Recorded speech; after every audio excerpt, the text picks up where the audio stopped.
I work as a janitor at a museum and the statues are moving. It's Liam again, and this is another scary story.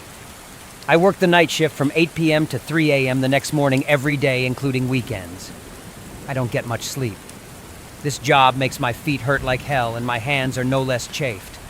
I'm always carrying a bucket full of soapy water and pushing a mop across this massive building. I have to empty the trash from every bin, then replace them with new trash bags. These monotonous tasks earn me $10 an hour. Not bad, but not exactly a high wage either. The only perk of this job is that I can listen to music while working. I've always wanted to quit this job, and what happened last night made me more determined to do so. I arrived at the museum around 7:45 p.m., changed my clothes, and started my shift at 8 p.m. The sky that night was darker than usual. Not pitch black, but gloomier than normal.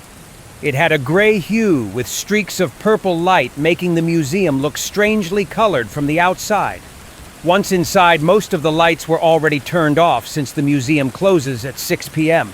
The only lights left were in places like the bathrooms and emergency exits. The place was now almost completely dark, with only the lights illuminating the paintings and statues. Perhaps they're left on so the security guards can check the assets. I just come here and focus on my job. I've been working here for 3 months and I don't think I'm paid fairly for the effort I put in. But it's fine, I'm getting used to it. My main mode of transportation is a bicycle because I'm too poor to afford a car. One upside is that I get daily exercise this way. The museum looks bigger on the inside than it does from the outside.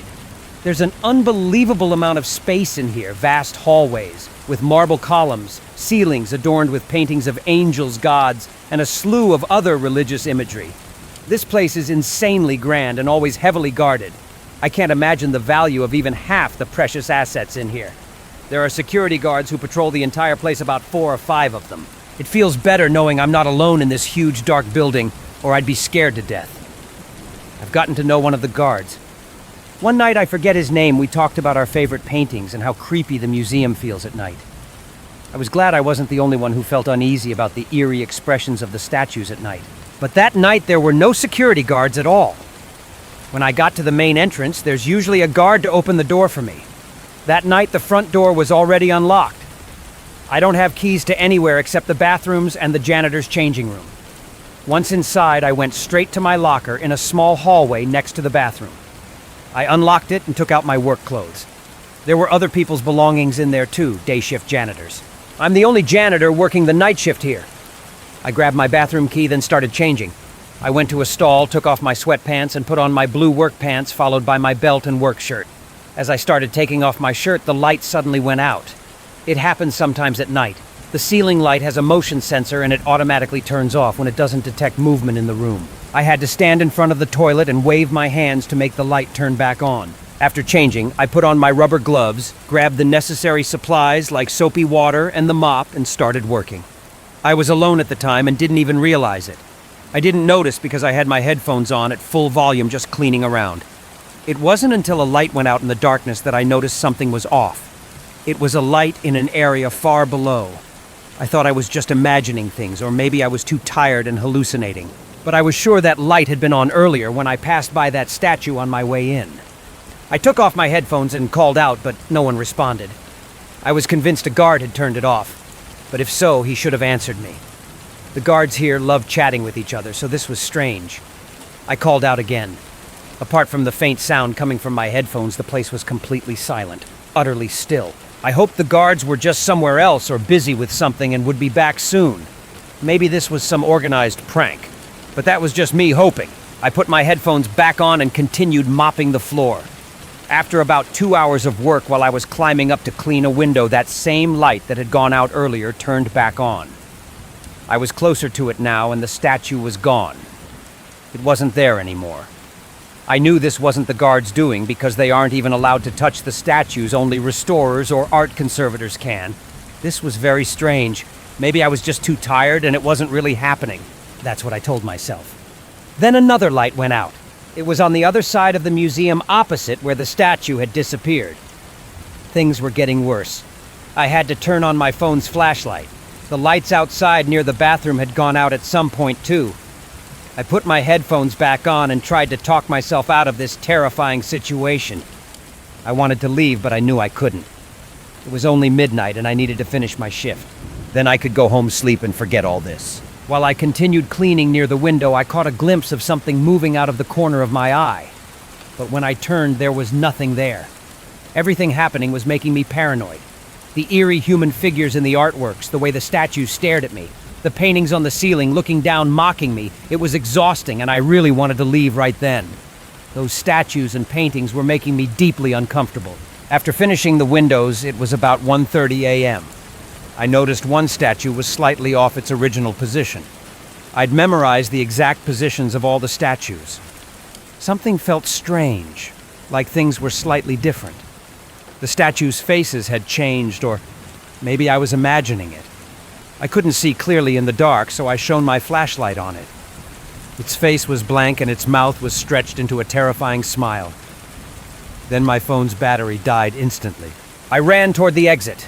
I knew what that statue looked like. I'd observed it enough during the day. Its face had changed, glowing brightly with 2 black holes where its eyes should have been. I only had an hour and a half left in my shift. I could leave early and quit the next day.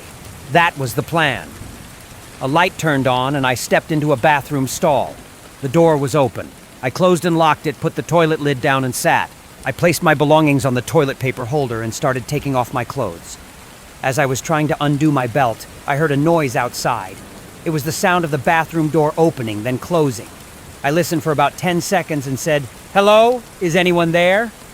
After getting no response, I waited another 10 seconds and the motion sensor light turned off again, making me hold my breath in fear. A creaking sound came from the stall door. Then a burst of light flooded the room before dimming again. The door slammed shut with a loud bang. I was trapped in the bathroom with something. I closed my eyes, preparing for the worst. Then the motion sensor light turned back on. The blank gray, emotionless face of the statue was staring straight at me. It was completely motionless in that position, its 2 stone hands gripping the top of the stall door. I nearly burst into tears. I didn't know where to go, completely frozen. It was the longest minute of my life.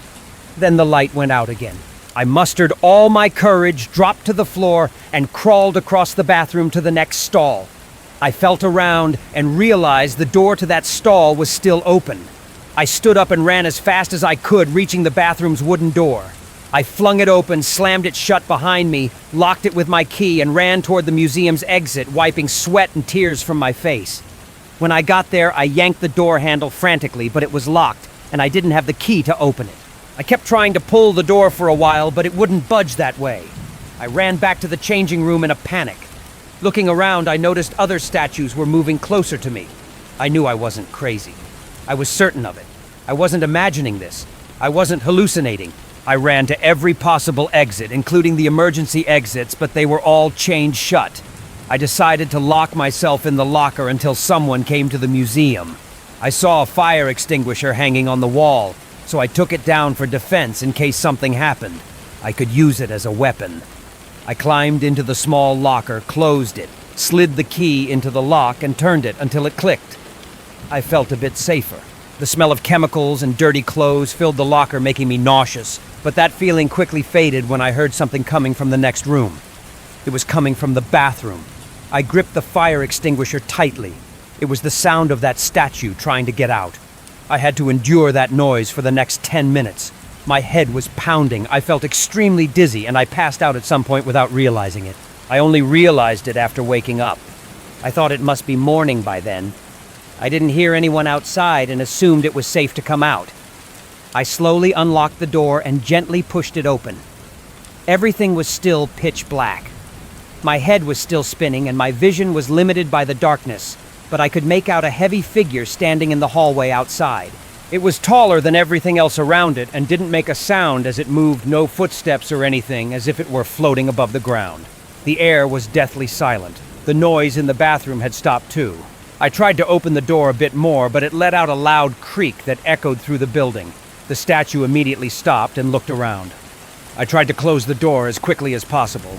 I'd tried to wipe the sweat off my face, but I saw a pair of shiny marble hands blocking the door, preventing it from closing fully. Along with it was the familiar blank, emotionless face from the bathroom. I kicked the door hard and ran out. I didn't know where to go, but I ran as fast as I could, passing other statues standing in the main hall.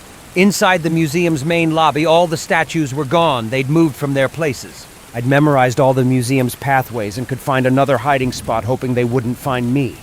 While running through the lobby, I noticed something I hadn't paid attention to before. At the far end of the museum was an emergency exit leading to the roof. I ran toward the door and pushed it with both hands as hard as I could. Something was blocking it on the other side. I kept pushing and pushing harder until it slowly started to give way. With each push, it opened a little more. I looked back and saw the room was filled with human-like stone creatures, all staring at me, moving toward me slowly. I stepped back then, threw my full body weight against the door. A click sounded as the door swung open. I ran inside and pushed it shut. The room I was in was completely shrouded in darkness. I couldn't see anything. I stumbled around trying to find the stairs, then touched a metal railing. Below were the steps. I looked through the glass of the emergency exit door I'd just come through. The statue was getting closer. I climbed the stairs as fast as I could until I started seeing light. Each steady step was a bit more distance between me and the monsters below. I could see moonlight coming through the rooftop door. Just a few more steps and I was almost there. Just when I thought I'd escaped, something grabbed my ankle. It felt ice cold. I couldn't see its face clearly, but it had a wide smile. Its grip on my ankle tightened, and the smile on its face grew wider. I swung the fire extinguisher down hard on its hand, but before the impact, I was pulled down, slipping and hitting my head on the stairs above. I was dragged down as quickly as I'd climbed up, hitting every step on the way. The metallic taste of blood filled my mouth and my nose was full of it. I couldn't see anything.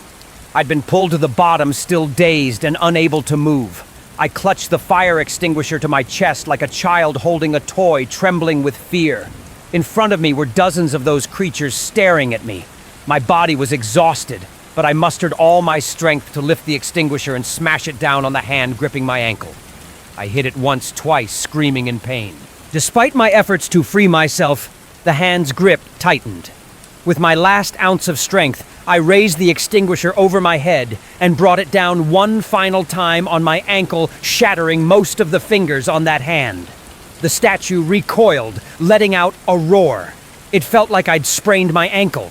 I crawled back up the stairs, trying to reach the light again. I opened the rooftop door and hobbled outside. Just then, the sun began to rise. I collapsed on the ground, wiping the blood from my face. I went to the door one more time. It only opened a crack. I saw the cold, emotionless stone face staring back at me. Then I don't know what happened next. I'd been in the hospital for a few hours when a couple of police officers came to ask me some questions. They said they found the bodies of 5 security guards in the women's bathroom. They asked if I knew what had happened. I told them about the statues. I told them everything, but they didn't believe me. They thought I was crazy. They thought I was the one who killed those men. But I know what really happened. I'm not lying.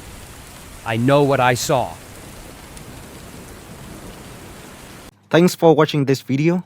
If you like this video, drop a comment below. And please like, share and subscribe my channel.